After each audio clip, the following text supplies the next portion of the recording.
Welcome, DIYers. Today we're going to take out an old sewer system and rebuild it.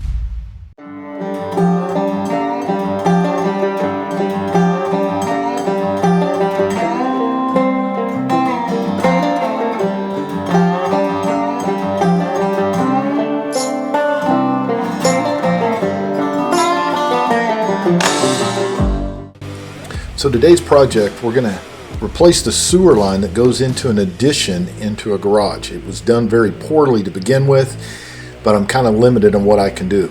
You'll notice that the pipe comes out of the garage and kind of goes to the side of the concrete. The customer does not want to cut his concrete. You have a large chunk of cast iron that goes from PVC back to PVC inside of the garage, and you have cast iron that goes underneath the walkway.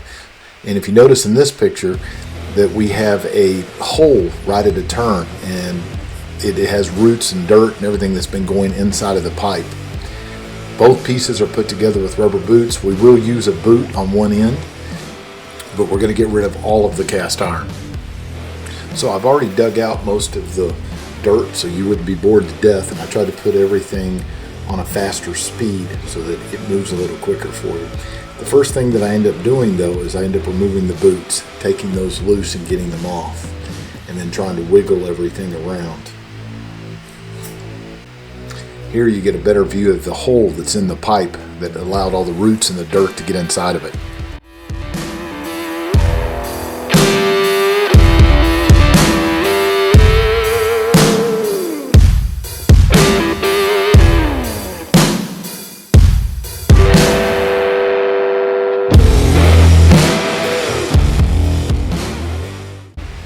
And you're going to notice as I dig this loose that I'm pushing on the pipe and it's moving going up into the house.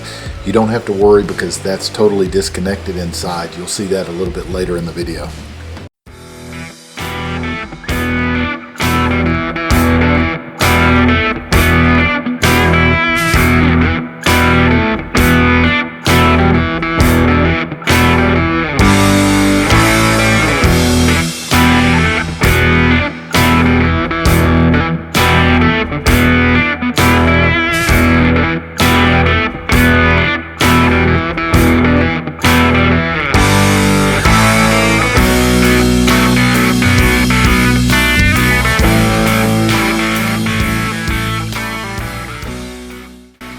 You'll notice here there really wasn't a whole lot holding that pipe in, and I could have just cut it all out and busted it out, but I wanted to do it slowly just so I could see how everything was put together and how it'd been working.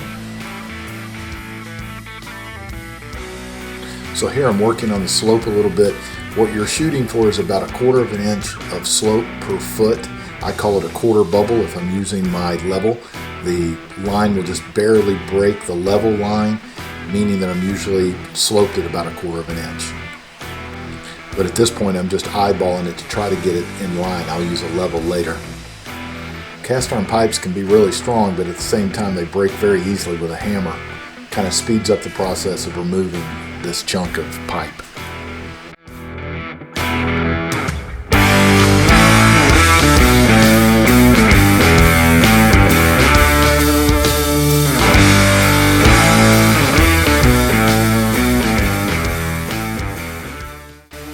Once the old pipes are out of the way, it's time to start replacing those with new pipes. I found that the easiest way to cut PVC pipe is with a good chop saw. It makes a good clean cut and it leaves very little in the way of burrs that you have to clean off the pipe before you can glue them together.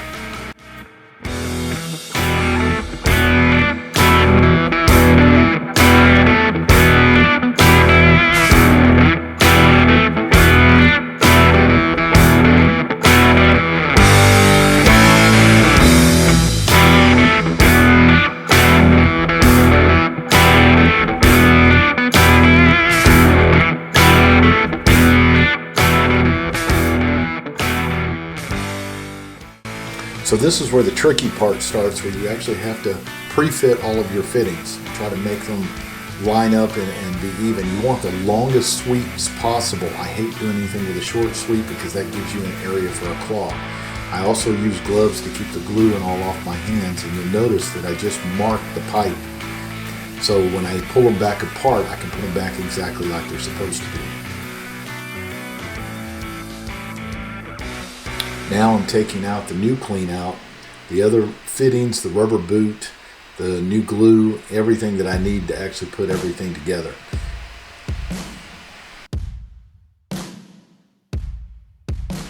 There's several of these spots I would have liked to put a longer sweep, but if I did that, it would have put my pipe below the pipe that goes underneath the sidewalk. Then I would have had to be digging everything out all the way through the entire yard, and the customer was not prepared for that to happen. But what I did do is not only have a good two-way clean out outside here where you're seeing it being installed, but I also installed a second clean out right inside of the wall. So if there is problems, it's easy to get to.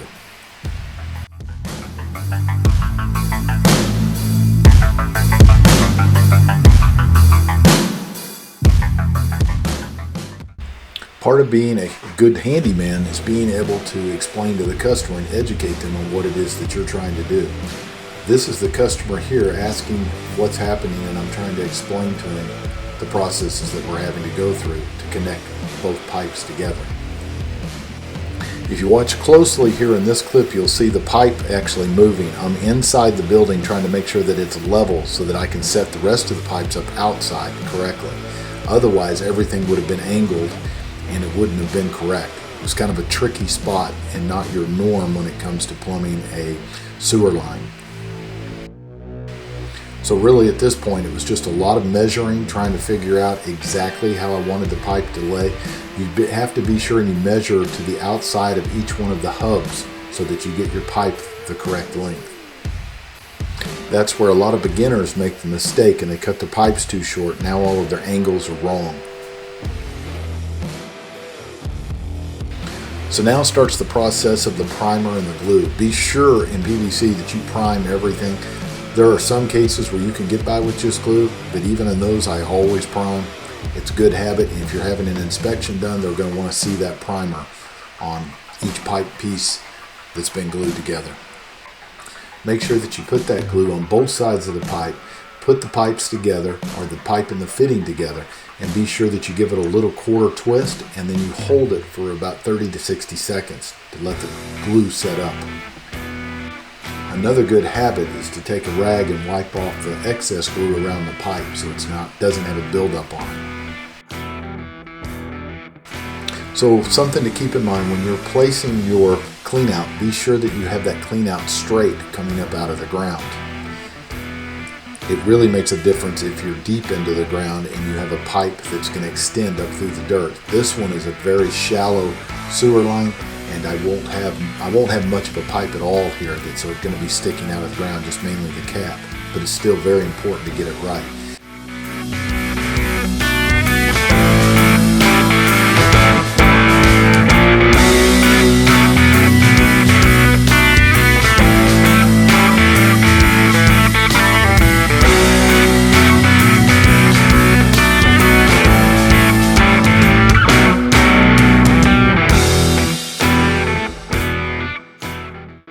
So this is where things got a little bit tricky. So the long pipe that I'm actually connecting between your clean out and the other cast iron piece that goes underneath the sidewalk was not lined up all the way. There was just no way to do that and make all those turns and come out of the garage. And I could not find a fitting small enough that would make a small turn just to get me over to that pipe. So I ended up having to resort to heating the pipe, which I've done before. You just have to be very careful while you're heating the pipe. So you'll heat the pipe and gently bend the pipe until you get it to where you want it. And once you've done that, then you have to hold it in place for a few minutes until it cools. I will usually run a little cool water over it as well. This helps to speed up the process. So here you see me actually setting the heat gun, and I'm going to set it, I believe it's about 1300 degrees. I'll also use a gas torch once in a while. That works pretty well. Sometimes the gas torch actually works a little faster, but like I said, and I'll repeat again, when you start heating it, you keep the heat moving, don't keep it in one spot, and you will slowly bend the pipe so that way you do not mess up the integrity of the pipe until you get it right where you want it. I would heat it, move it a little, and keep trying to fit it to make sure that it's going to be correct. I'll even use my foot or knee to push down on the pipe a little bit, but like I said, gently and slowly.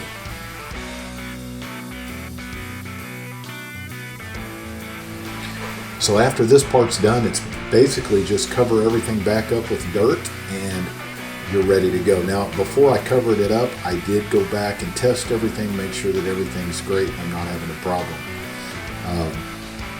There are plugs that you actually buy that you can plug everything up and check your water connections as well.